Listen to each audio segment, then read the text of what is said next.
You're listening to Catholic Chicago on WNDZ 750 AM. During the next hour, the Archdiocese of Chicago brings you programs about the people, events, and issues that touch our lives.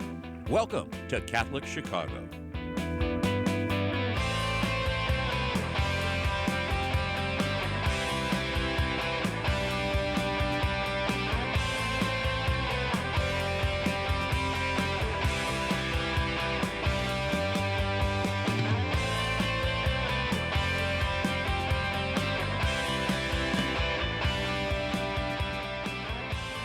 Good morning, everybody. This is Bob Gilligan of the Catholic Conference of Illinois, and thanks for listening to our show here this morning on a beautiful day in Chicago. We're taping the program today. Actually, it's Friday, and we're going to tape it for Monday. We got a busy day at the Catholic Conference on Monday. We're going to run a press conference to call attention to an attempt to repeal the Illinois Parental Notification Act, and it's at the same time as this program. So if you want to, you could tune into the press conference and the radio show at the same time. They overlap. Let me go over the lineup for this morning here. We have a good show, so please stay tuned for all segments. Our first guest is going to be kind of related to the press conference on Monday. He's going to talk about human trafficking. He's an expert in that area, and he's going to talk about the link between that and the need to retain the Illinois Parental Notification Act. His name is Bill Woolf. He'll join us here in a sec. And then after that, we're going to have one of my counterparts from another faith tradition. His name is Rabbi Shlomo Soroka. Say that 3 times quickly. He's with Aguduth-Israel, and he's going to talk a little bit about the Jewish community's involvement in the scholarship tax credit. They've been strong advocates of the program. We're going to talk to Rabbi Shlomo after Mr. Woolf. Then we're going to make a transition. We're going to do some federal issues, talk to Tony Cube. He's with the United States Conference of Catholic Bishops, and he's going to talk to us about some of the introduced legislation that the administration is putting forth regarding changes to immigration law. And then we'll come back here, wrap it up on another segment with a state senator from Murfreesboro, I believe she's from, Senator Terry Bryant. She's going to talk about a bill she has about the Ultrasound Opportunity Act. It's actually a bill that we drafted 10 years ago, and so she's going to try to pass that in Springfield this year. So that's the lineup. Good show. I'd say very typical, reflective of what we're working on at the Capitol right now.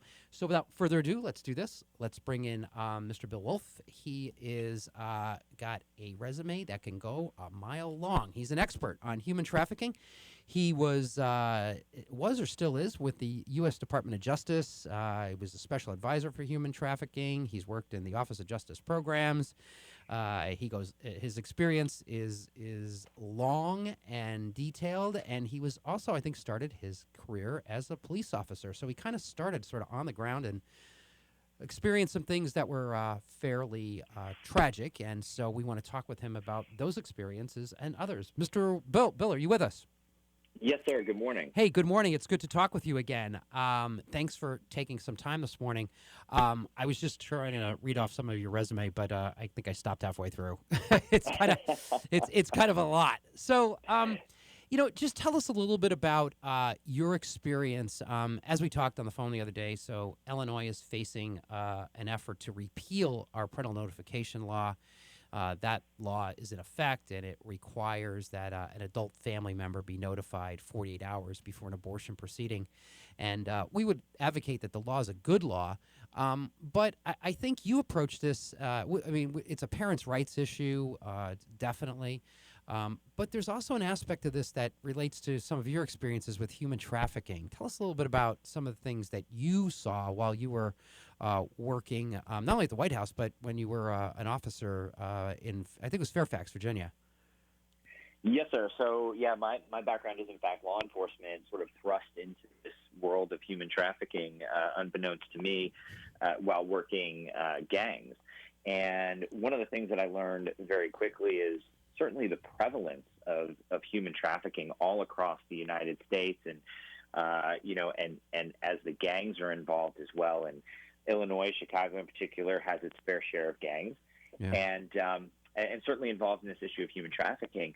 But when we talk about human trafficking, a lot of it is forced sexual exploitation.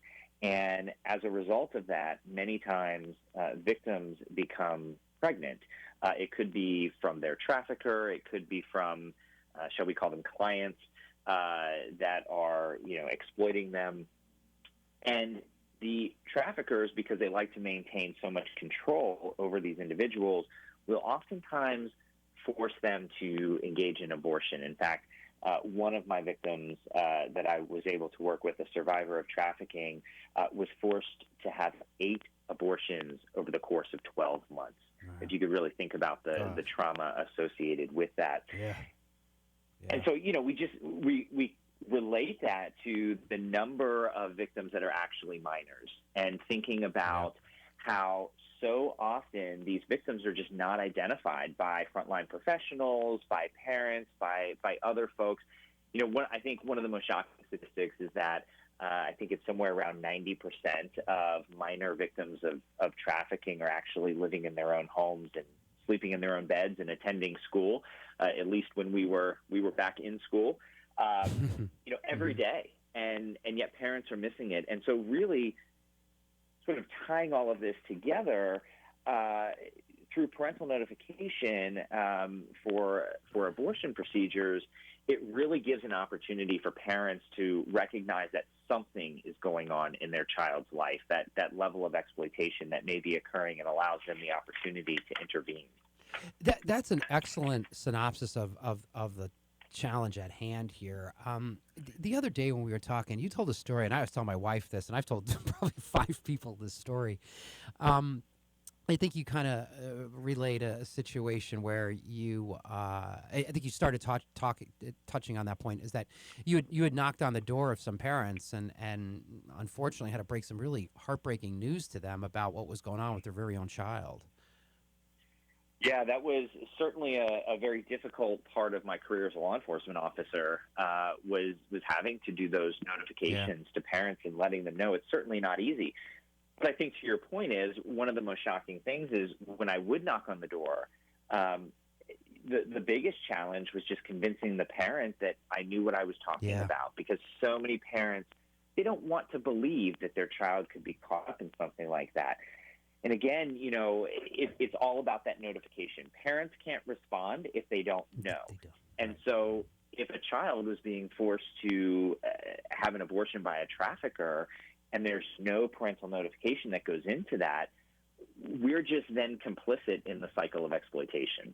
Yeah, that's an excellent way of saying it. That's really a tragedy. I think the other thing that was interesting, too, about our conversation the other day was I think you had told us that, people tend to think of this, and I do, too. You kind of think of, when you think of human trafficking, you think of sort of the white van, and people being like, but it's really more what's the word I'm looking for? It's not as transparent as that. This is something that could be going on sort of like underneath your own roof and not really even know about it. Absolutely. And, Hollywood's put out some great movies around human trafficking, but it's Hollywood, and it's not the reality. And I think it's something, that all of us within our communities need to understand is what trafficking actually looks like. I mentioned minors oftentimes are living in their own homes, sleeping in their own beds, going to school every day. I didn't know what trafficking was until I learned as a law enforcement officer, and now I see it all the time. In fact, I was boarding a flight back in December of this past year, and just sitting in the gate area in the airport, identified a trafficking situation. There were 2 minors that were being controlled by an adult boarding a plane headed to Washington, D.C., but having seen that, I was able to notify authorities and get some intervention there. But otherwise, they would have just passed right through, and nobody would have ever noticed. Mr. Woolf knows that this press conference we're going to have on Monday, we're going to have Laura Lederer, who wrote sort of, I guess, the seminal piece on the relationship between abortion and human trafficking and the healthcare industry. And I was looking at her recommendations towards the end, and I noticed that one of the things she calls for is for states to enact laws that would require information to be posted about where a victim could get some help. And I think Illinois has done some of that. I noticed, because when I take the train or the bus, I see in the transit authority the signs, if you're trafficked, call this number. And I think I've seen it at a hotel or some things like that. And there's a list of locations where the law requires this information to be posted. But I don't think, as we define abortion facility, is included in that list. I found that interesting, and I'm wondering if that's been your experience in other states or your work in Washington. Correct, and I think healthcare facilities in general. This is a key opportunity, right, to really intervene in these situations. And in that type of scenario, we know that a woman or a young lady that is in an abortion clinic is under a great deal of stress and pressure and lots of things going on in her head. These are conversations that we should be having, right? And making sure that not only is it an informed decision that they truly understand what they're agreeing to, but at the same time, making sure that if they do need help, this is an opportunity where they could be separated from their trafficker, that we really could intervene and save a young life. Right. And that's what we're going to probably get home. Mr. Woolf, it's going to be interesting. There was a report that came out here from Human Rights Watch and the American Civil Liberties Union. It was just put out yesterday. And it was their sort of argument that why parental notification should be repealed, because I think they're arguing that's just kind of a hindrance to minors and they don't like it, so therefore they shouldn't be under this law, and it does no good or something like that. I don't know. I haven't read the 77-page, but the Chicago Sun-Times wrote about it this morning, and luckily they called our little coalition that's now being called Parents for the Protection of Young Children for a quote. And I talked to one of the persons that were interviewed on our side, and she said, I kind of sense the media is really going to push back on this notion that there's trafficking going on in abortion clinics, and they're not going to like it. I wonder if you have any comment about that. Yeah, I think that, well, first of all, I would say there's a lot of inconveniences in life. When I'm running late to a meeting, speed limits are inconveniences, but we have to follow them, right? There's reasons behind that. And I think that there is a broader undercurrent right now within the human trafficking space and just in general to say that it's really not a big a problem, or we're not looking at it the right way. And I really think that that's such an ignorant response to the reality that's happening. I mean, I can tell you as a former special advisor to the White House on human trafficking, really having that national scope, but certainly from my firsthand experience working as a law enforcement officer in the field, that it very much is real. It very much does intersect with the abortion industry. And human trafficking truly is a pro-life issue. And I think that because it's becoming more and more evident that it is a pro-life issue, you're going to have some of these actors that are, against that movement as well, start to try to tamper down our response to human trafficking. I think you're absolutely right, and they're not going to like that message, but it is reality. There's individuals like you and others out there who have experienced this firsthand. There's people who are writing about it in accredited academic journals, and I think it's incumbent upon us that's what we're doing here today. We're going to continue talking about it, and we're going to keep going until the problem gets addressed at some level, and either it's through a law change or more public awareness. I think it's going to be an interesting couple months here in Illinois as we progress on this issue. So, we've talked, and we hope that you can continue to help us in shedding light on your experience, because what you have to say is really, really important. Well, I just appreciate the opportunity. I'd really encourage your listeners to learn more about human trafficking. A colleague of mine, Dr. Judy Paparosi, wrote a fantastic article on why human trafficking is a pro-life issue. And I think we all need to have a better understanding of what it looks like, how it presents itself, and the fact that it is a reality in the United States as well as all over the world. And so we all play a part in combating human trafficking, and it starts with awareness and education. And we'll do that. We'll get a copy of that. We'll post it to our website, and we'll put it on the group that we're working with as Parents for the Protection of Young People, and get that issue out there. Mr. Woolf, thanks. We could talk forever. This is fascinating. Thanks so much for your work, and I got a feeling we'll continue to talk in the next couple months. Yes, sir. God bless you. God bless you, too. Thank you so much. That was Bill Woolf. Very compelling information about human trafficking and what's going on. Don't go away. We're going to switch gears here. We're going to be talking to Rabbi Shlomo Soroka. He's with Aguduth-Israel, and we're going to talk about the importance of the scholarship tax credit. Don't go away. We'll be right back.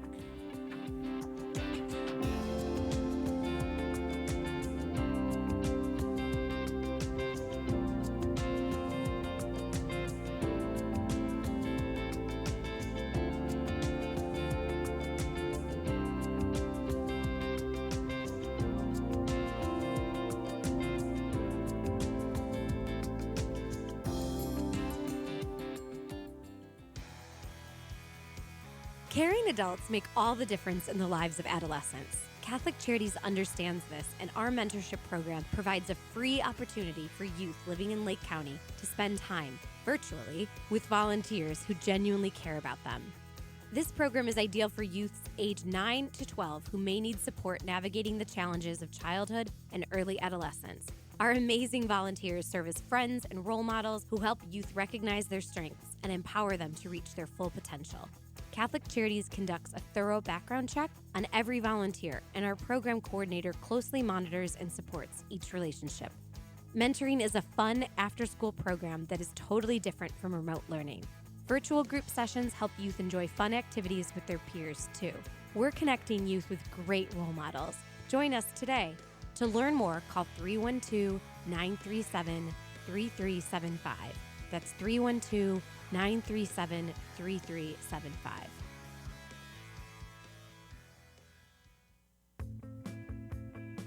We invite you to watch Catholic Chicago this weekend, featuring a conversation with Cardinal Blaise Cupich and video highlights from across the Archdiocese. Here's host Todd Williamson.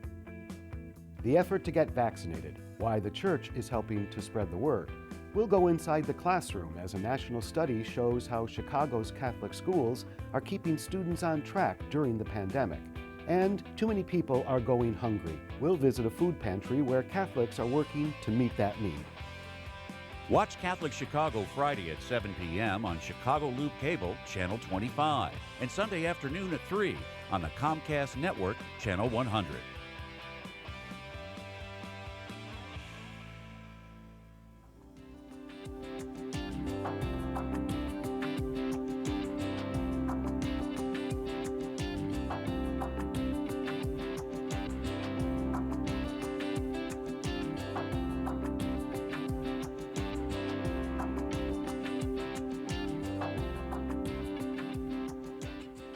Welcome back, everybody. This is Bob Gilligan of the Catholic Conference of Illinois, and thank you so much for listening to our program here today. Good program, good guests, and we'll continue that trend here with our next guest. His name is Rabbi Shlomo Soroka. He is with Aguduth-Israel, and he is somebody we work closely with on quite frankly, a lot of issues. But I guess the one that we're working on most closely, at least this year, and maybe last year too, is the scholarship tax credit. Rabbi Shlomo, are you with us? I am, Bob. Thanks so much for here. Thanks so much for joining us here this morning in this Jewish Catholic coalition, I guess we have going on here. So we want to talk a little bit about the scholarship tax credit. I think most of the listeners of this program know we've talked about it before with Empower and with other groups, but we've never talked about this with you. And I think it's important that people understand that this is just not, unfortunately, it seems to sometimes get characterized as a program that helps Catholic schools, but that's not really true. It is true it does help Catholic schools, but there's many others that benefit from this program too. And the Jewish community, and specific Aguduth-Israel, has been very involved with the scholarship tax credit. And why don't you just shed some light on some of the good it's done in your community and what's going on with that? Well, there's no question that the program has been transformative for the community. There are thousands and thousands of children in our community that have received scholarships, have been beneficiaries of the program. For many of them, the impact for their families has been that it enables them to avoid going into deep debt or put food on the table. And for other families, they would not be in the environment right now, in the school that their parents felt was the best environment for them, if not for this program. So it's been transformative, no question. And that's great. And I know, off the top of your head, just curious, there's a significant amount of children who have qualified that for your schools. Do you have any idea the terms of the numbers or anything like that? We have most of our children in our schools are eligible. Or wow. Most of those that want to come to our schools are eligible. So we have right now approximately 5,000 students enrolled across our network of schools. Yeah.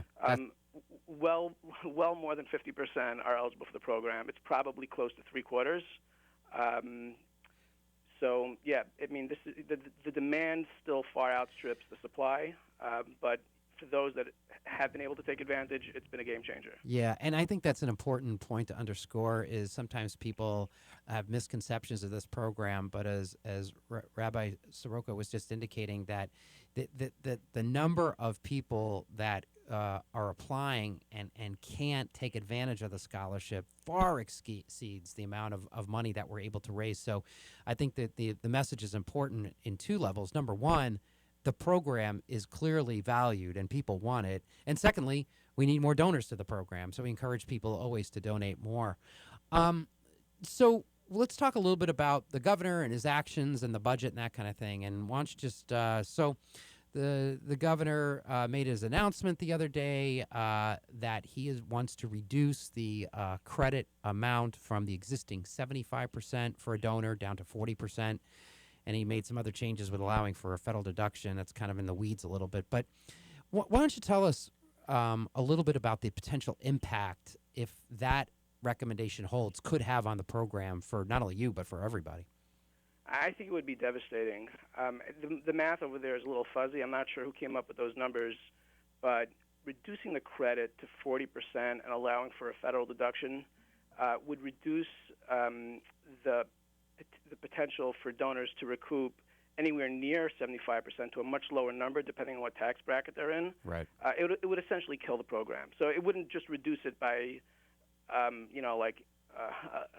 small number of, $1 million or $2 million. We're talking about it would totally, destroy the program, and there are thousands of kids that would be impacted. Not only that, but it's important to realize that the fact that they would add in a federal deduction would only be significant for those that are in the highest tax bracket. And most of our donors, this may surprise you, but most of our donors are middle income and low income families. Right. Some of them are giving $100, some of them are giving $1,000.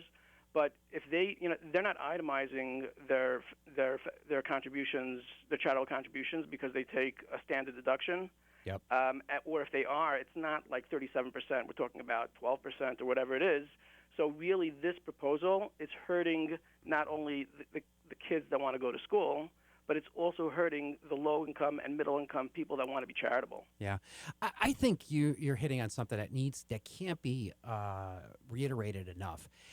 People seem to think, and I understand why, when they hear these types of programs, a tax credit scholarship program, unfortunately, I think some people think, well, that's just for people who make a lot of money and can give a lot of money. That's not the case with this program, and I think we can't say it often enough. You can give, you don't have to give hundreds of thousands. Not everybody has that kind of money, but you can give something. And I think the more people that give, even like you said, if it's $100, $500, whatever you can afford, I think it shows, number one, the support of the program, but also, I think we want to talk about this a little bit, is it shows that you're willing to put your money into a good cause, and then I would assume that you might be able to advocate for the program as well, for its continuation and its improvement, because that's what we're looking at now. The program has some political opponents that don't want to see it continue, and we need more people out there who can give smaller amounts and can get engaged in advocacy.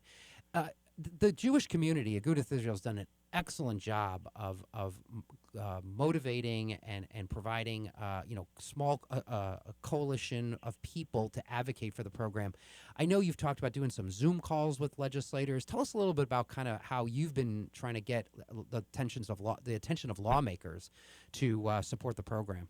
Absolutely, Bob. But if I want to just add on to one thing that you said, because it's so important to realize that people, if they think that it's only wealthy people could donate or really make an impact. First of all, anyone who donates, even if it's $1, you're right, that the numbers of donors shows lawmakers that this is something that everyone supports. So it also helps for the advocacy. But I'll just tell you very quickly that I have a friend, and this is just anecdotal, but it shows what's going on across our community.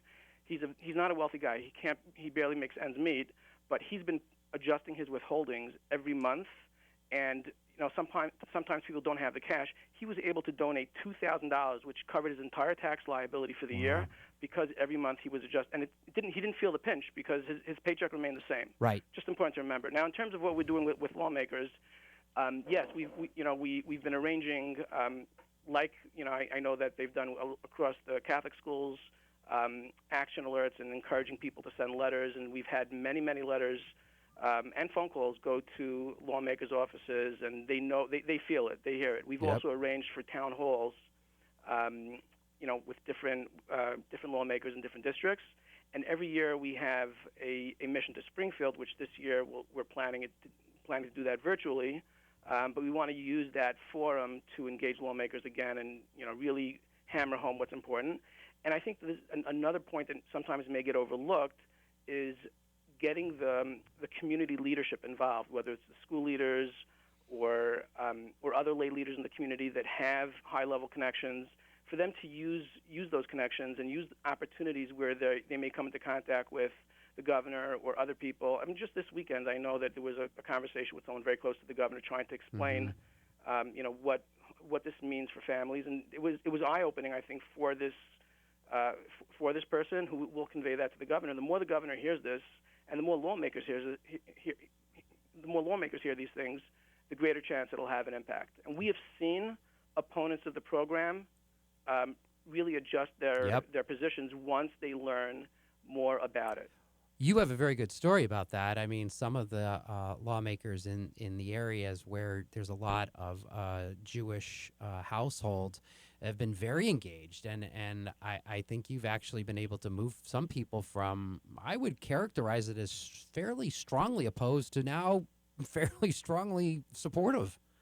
Yeah, it's really amazing, and I give them a lot of credit because these legislators, some of them even campaigned on platforms that they were going to join the governor in his efforts to phase out the program when the governor made that call during his campaign. And now, they have gone with an open mind to learn more about the community, more about the program and how it's impacted families. And I give them credit because they were willing to change their mind based on this new information, and really trying to learn about the community and how the program impacts these families. And it happened largely through grassroots and persistency. Oh, all through grassroots. And Bob, lawmakers don't like us. We're the paid professionals. They want to hear from real people. Right. Especially me. You're nicer than me. No, you're absolutely right. And we can't say that enough and stronger. That people think that I don't know, or I'm uncomfortable, or whatever. But it's really, look, they're people just like you and I. What is that old saying? They put on their socks one foot at a time, or something like that. And it's true. I mean, they'll listen to you. It may not be successful the first time, but if enough people do it, they will listen to you. Nothing makes an impact like a person saying, this program has given me an opportunity that I otherwise would not have had for my child. Right. So here we are on March, whatever it is. This program will air on Monday the 15th, the Ides of March. So we have about, the way the legislative calendar is playing out, we'll have about 2 or 3 more weeks of intense kind of committee hearings. We'll take what they call an Easter break for 2 weeks. And boy, we call it a Passover break. I was going to say, yeah, I said they. I didn't say who. Good correction. This is what I have to deal with. So then from there, they will come back. And boy, I think once comes April 12th from May 31st, that's the time where we really need a lot of people advocating, a lot of people pitching the support of the program. You'll be there. We'll be there. We'll have our colleagues at Empower and Big Shoulders and the non-public school folks. So I think for everybody listening to the program, this is the warm-up, but please be ready to get engaged in advocacy. And I think what Aguduth-Israel is a good model for that. Rabbi Shlomo, thanks for taking some time this morning. We really appreciate your work, and it's great to work with you guys. And we'll be talking about this more, I'm sure, in the future. Thank you so much for having me. It really was a pleasure. Great. Thank you. It was a pleasure for us.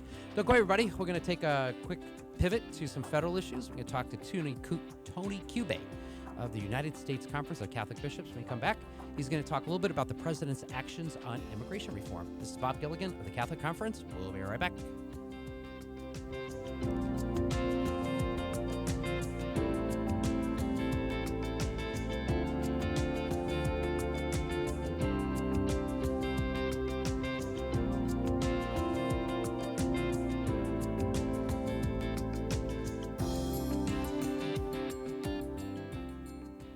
Catholic Charities After Supper Visions program offers guests of our Tuesday night supper the opportunity to learn the art of photography. These talented guests, who are often experiencing homelessness, are offered disposable digital cameras, and they work with volunteer professional photographers to learn the basics of taking photos. Then the artists go out and capture images on film of anything they find to be beautiful or interesting in the world. Their photos are amazing. Visit AfterSupperVisions.com to learn more about the artists and their artwork. Follow us on Facebook, Twitter, Instagram, and LinkedIn too. At After Supper Visions, we are developing film, talent, and hope. The Cemetery Ministry is a core ministry of our Catholic faith tied to the corporal works of mercy. It's comforting to know that our Catholic cemeteries are caring for the remains of our loved ones awaiting the resurrection. There are 44 Archdiocese of Chicago Catholic cemeteries willing to help you in your time of loss. Call 708-449-6100 or visit CatholicCemeteryChicago.org. Catholic Cemeteries, serving the Catholic community since 1837. Throughout our nation and our world, people of all faiths have recently been joining fervently in all kinds of prayer. They have found that coming together in prayer is a source of comfort and strength. In this spirit of unity, the Archdiocese of Chicago has introduced a call to prayer, a telephone line dedicated to prayer. If you would like to join with another person in prayer, call 312-741-3388. This line is staffed from 9 a.m. to 9 p.m. daily with parishioners from across the Archdiocese of Chicago. These volunteers are here to listen to you, offer support, and pray with you. A call to prayer includes a 24-hour voicemail and email options as well. Experience this wonderful opportunity to join with people just like you who trust in the power of prayer. That phone number again is 312-741-3388. Let's pray together today.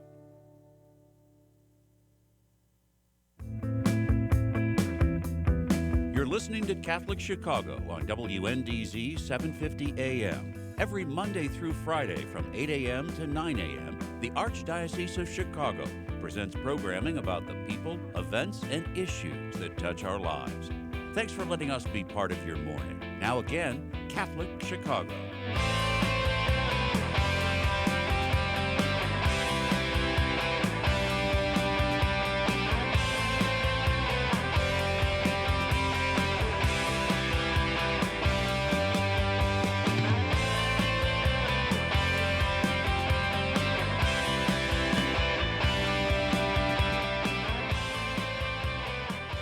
Welcome back, everybody. This is Bob Gilligan of the Catholic Conference of Illinois, and thank you for listening to our program here this morning. It's a very good program, a lot of good guests. We're 2 for 2, and I'm sure we're going to be 3 for 3 after the next guest. He's been with us before. He'll probably be with us again.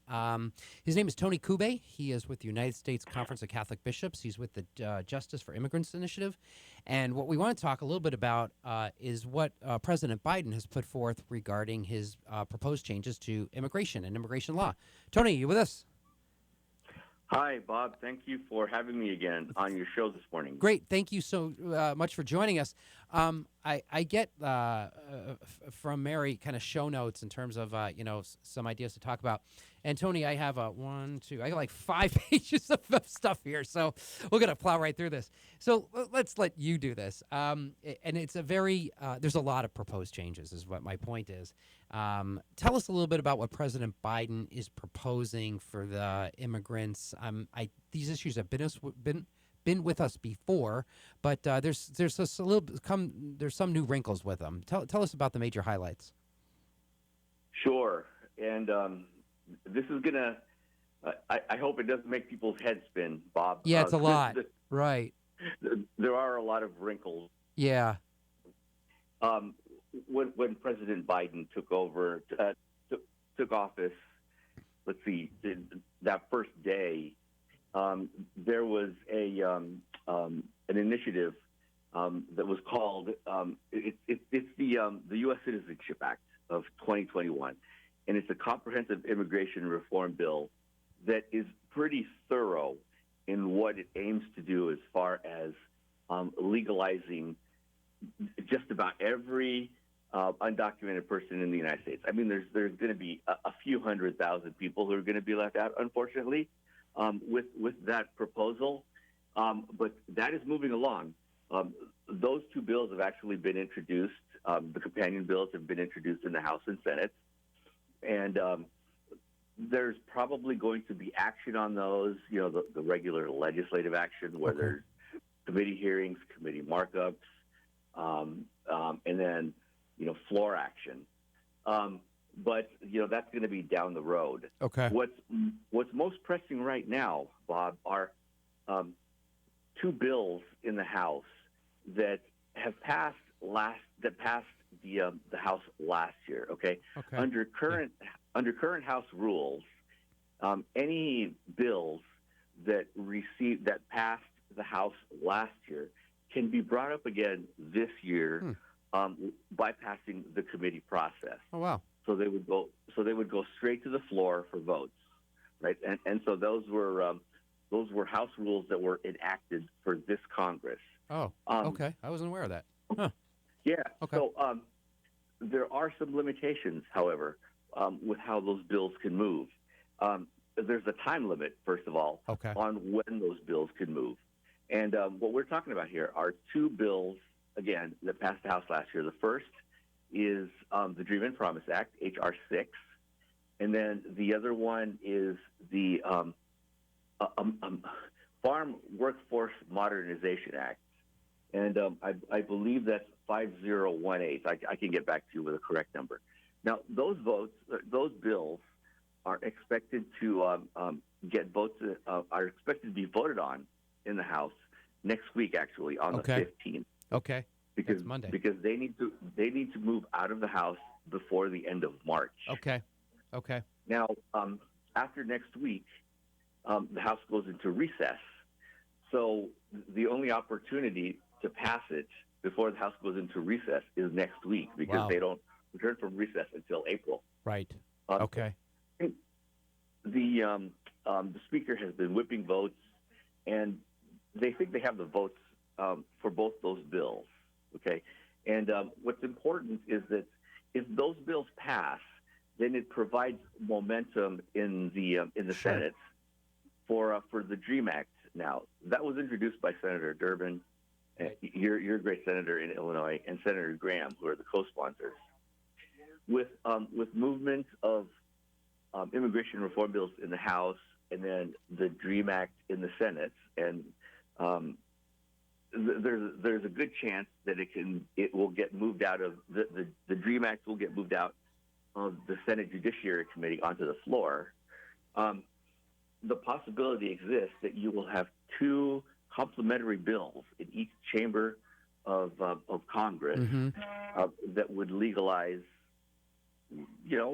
upwards of 7-8 million people. Okay, it's important to move, especially the Dream and Promise Act and the Farm Workforce Modernization Act, because President Biden's bill, the U.S. Citizenship Act of 2021, that needs to go through the formal legislative process, where it's also going to need a CBO, Congressional Budget Office score, to see what the impact is on the budget. That's the massive bill. That moves people to citizenship, the 11 million, whatever the number is, and the border security, and changes the family-based system to that's the big one, right?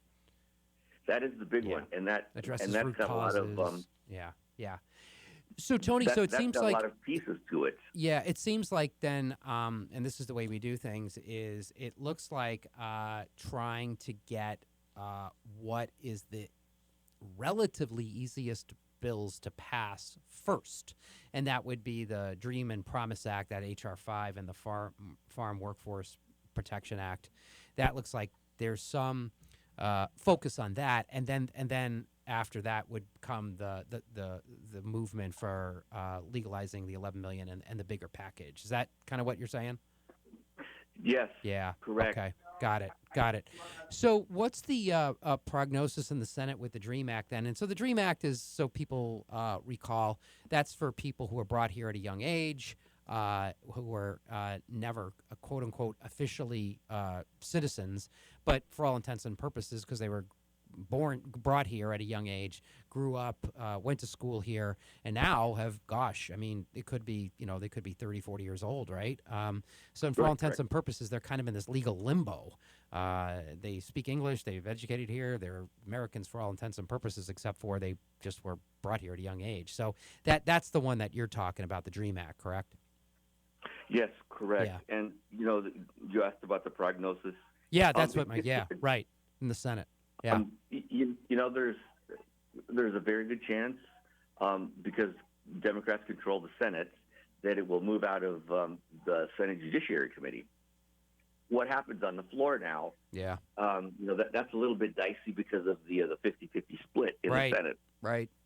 Okay, but knowing that, okay, so if we start looking at the numbers, there are two Democrats who voted for the Comprehensive Immigration Reform Bill, S-744, back in 2013, I think is when it was. Mm-hmm.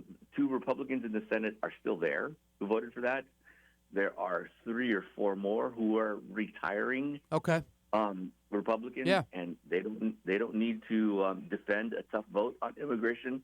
Right. So you're close to the 60 votes in the Senate there, but deal with that problem after you get it out of committee first. Yeah, like you said about who were the two that were there who voted for it in 2013? Do you remember? 2 Catholics, Senator Murkowski and Senator Collins. Okay. Oh, you know what? I should say it's 3, but the scuttlebutt is he may not. Well, I think he said publicly that he would not support it. Senator Rubio of Florida. Oh, really? Okay. Yeah. Huh. Interesting. He's up for re-election this year or this cycle. There you go. Okay, so that looks like the thing. And you know what we can. I think what we should probably do is just we could go on all day because there's so many other provisions about what the president is trying to do with a roadmap to citizenship and the border security issue that we should talk about. And also, I think it's important too that we always gloss over this, but there's provisions in there that try to address the root causes of immigration to the United States, assisting Central America, Mexico, things like that, that are important to talk about. And unfortunately, we're just not going to get asylum seekers. I mean, this is a very big bill. So what we should probably do is we should probably just sort of let's ballpark that. And it looks like you've given us the roadmap, which is that will probably be addressed at some point in time down the future. Maybe it looks like maybe the summer or something like that, I would think. But the priority is going to be that DREAM Act and the Farm Workforce Protection Act, because those will go first. Correct. I mean, those are our most pressing priorities because they're next week. What I can do is I can send Mary the one page or the 2-pager we have. It's a 1-pager front and back on the U.S. Citizenship Act of 2021.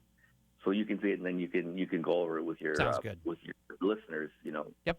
In the next call. But this is good. We got at least kind of the priorities and the roadmap, and that's kind of what I really wanted to figure out is what the game plan was. And it looks like you got the playbook. So, Tony, thanks so much for taking some time this morning. Always very informative, and thanks so much.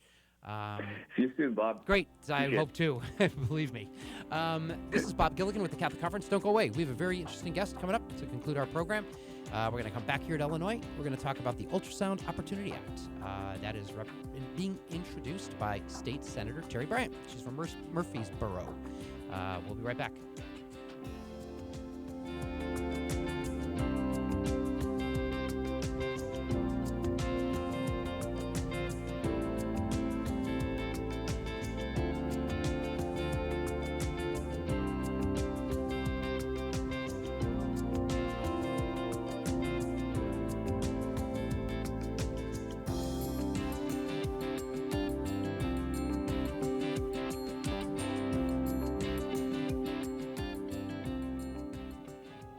Catholic Charities staff members work every day to end poverty and homelessness.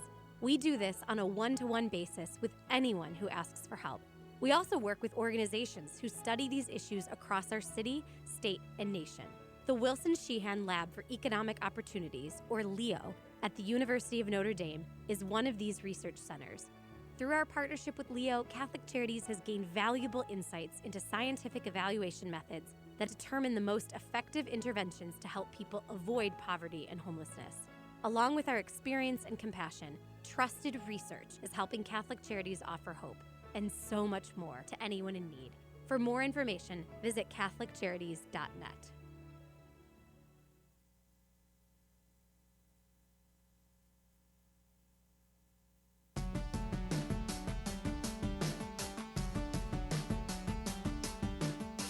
Hello, I'm Cardinal Blaise Supich. I got my COVID-19 vaccination, and you should too. It took just a few seconds and was painless. The Food and Drug Administration determined the new vaccines are safe and effective, and the Holy See, as well as the United States Conference of Catholic Bishops, has concluded getting the COVID-19 vaccine is an act of love of our neighbor and part of our moral responsibility for the common good. We have lived with the pandemic for many months, and I know we're all getting tired of it. Vaccination is one of the most important ways you can protect your health and the lives of those you love and help bring the pandemic under control. When it is your turn, I urge you to be vaccinated. And remember to do your part by wearing a mask, washing your hands, and watching your distance. Thank you, and God bless you all.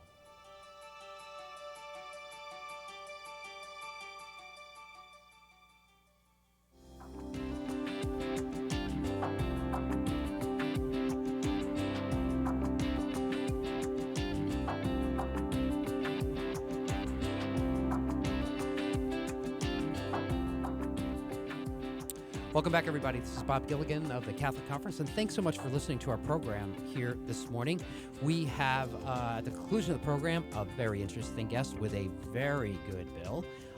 It is the Ultrasound Opportunity Act that we're going to be talking about with State Senator Terry Bryant. Senator Bryant, are you with us? I am, Bob. Thank you so much for having me today. What an honor to be on your show. Hey, it's an honor to have you. And, I don't know if you know this, but actually, I and my staff wrote this bill like 10 years ago, 15 years ago.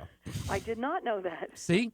And we had State Senator, a Democrat, State Rep, Joe Lyons, try to pass it, and we came close, but no cigar. But this time, hopefully, our fate will be different.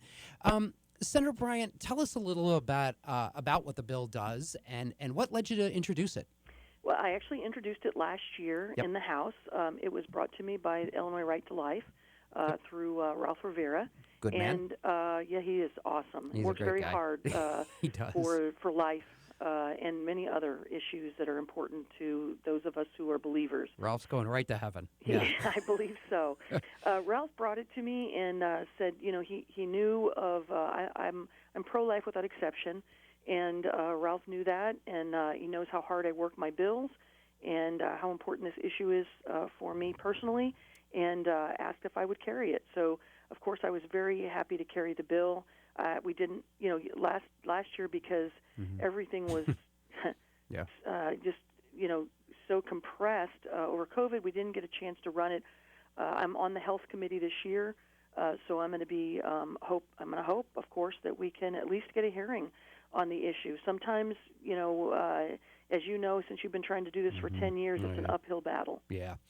And I have to say, we've been so we're knee-deep in trying to save the Parental Notification Act. Yes. And so we're going to be talking about that on Monday at a press conference and hopefully sending a strong signal to Illinoisans that when we do know, we have a poll that's been commissioned and we'll release those results, but almost 3/4 of Illinoisans support parental notification laws in the state. Absolutely. I did an interview last week with a Carbondale radio station, and I asked my constituents, please stop calling the office on the issue of parental notification. I'm never going to change my mind. I'm never voting yes on the bill. Parents have a God-given right to make those decisions, and the state does not have the authority to remove that from them. So I hope I sent that message loud and clear as well. Good.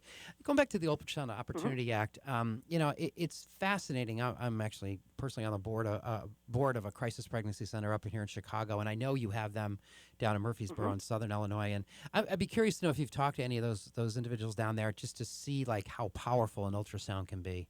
I have. In fact, we have a place called Pregnancy Matters in Carbondale. I think they have another office in Marion. And, of course, we know that statistically, if a woman is given the opportunity to see the ultrasound, then the instance of an abortion drops dramatically. That's the reason that places like Planned Parenthood won't let them see the ultrasound. And I think that was kind of, if I understand right, the genesis of this bill was, in fact, to just say, why would you not want them to see it? I mean, are you afraid of something? And the answer to that is, yes, places like Planned Parenthood are afraid to let women see their baby, to see that it's alive, to see that there's a heart beating, because then they ultimately don't want to have an abortion. But the fact is that if you legitimately want to give a woman a choice, if that is what is, the plan, then give them all of the information that is available to them, and an ultrasound is available most of the time. Yeah, it's my understanding is it has to be available because any doctor performing abortion has to be able to determine gestational age, and they have to be able to see where it is, and that kind of thing. So they have to do it. And I want to underscore something you've said, and this what drove us crazy the last time we did this. The mandate is on a question. That's what we kept saying.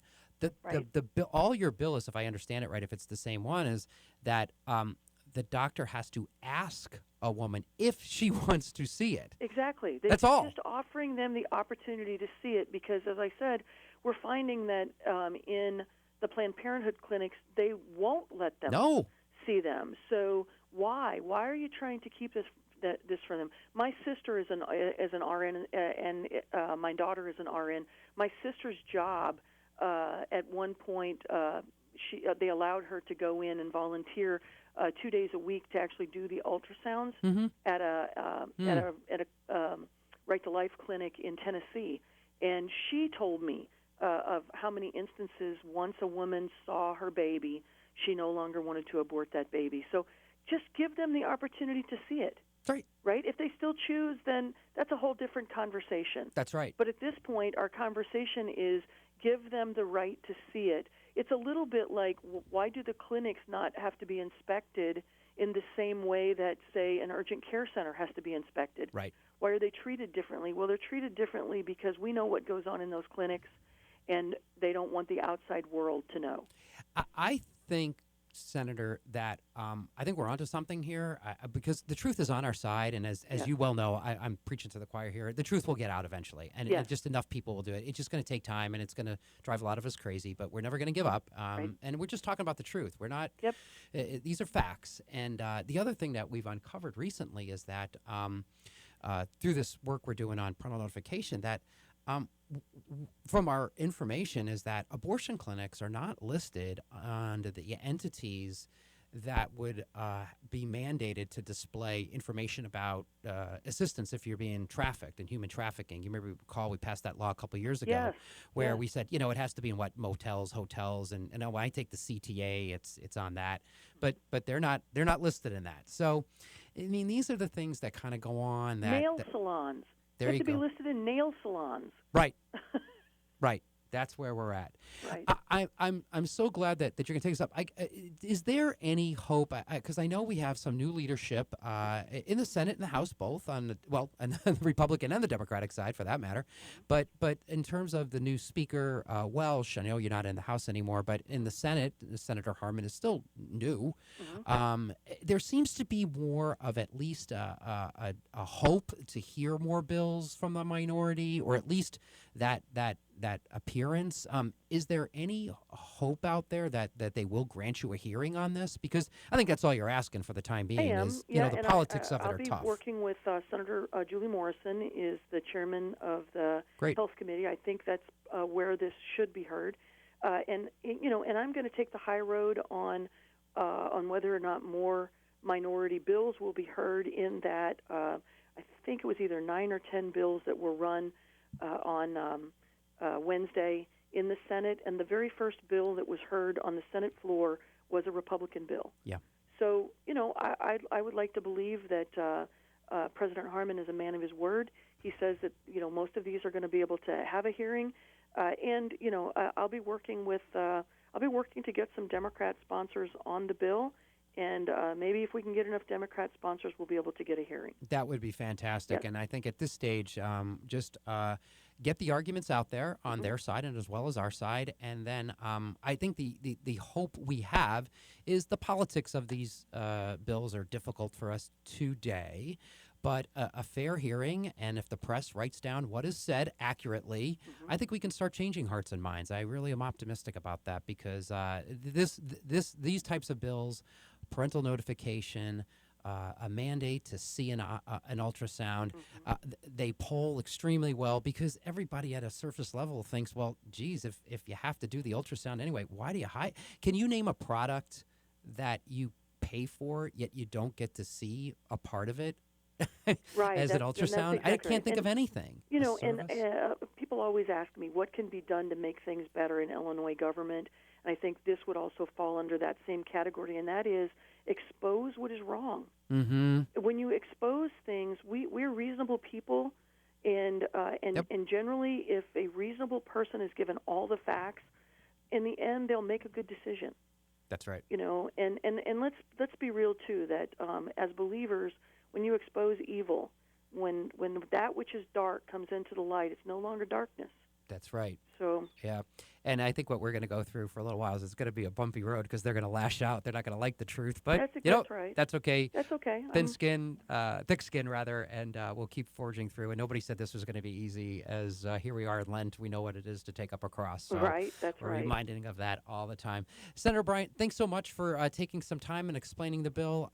We hope it gets a hearing, and we're going to keep fighting that attempt to repeal the parental notification amongst other bills. So we have a lot of work to do, obviously. Yes, sir. And thank you, Bob. Thank you so much for having me Thank today. you so much. Senator Terry Bryant from Murfreesboro. I should have, before I started the interview, I should have explained where Murfreesboro is. It's in farther southern Illinois. It's by 6 miles west of Carbondale. There you go. And Carbondale is where the school is, the university, Correct. Southern Illinois University. Yep, Southern Illinois University. That's right. Senator Bryant, thanks so much. Hope Bob. to see you soon. We don't know about that, but thanks so much for the interview. All right, thank you. Take care. Thank you. Bye-bye. Thank you, Senator Bryant. And thanks to all our guests for participating in our program today. We had Mr. Woolf on from talked a little bit about human trafficking, and Rabbi Shlomo Soroka reviewed Aguduth-Israel's participation in the scholarship tax credit program. And, of course, Tony Kube always does a good job from the United States Conference of Catholic Bishops talking about the president's immigration reform efforts. And so with that, we will be back on the third Monday in the month of April. We hope to do a live show. It's been a little while since the live show.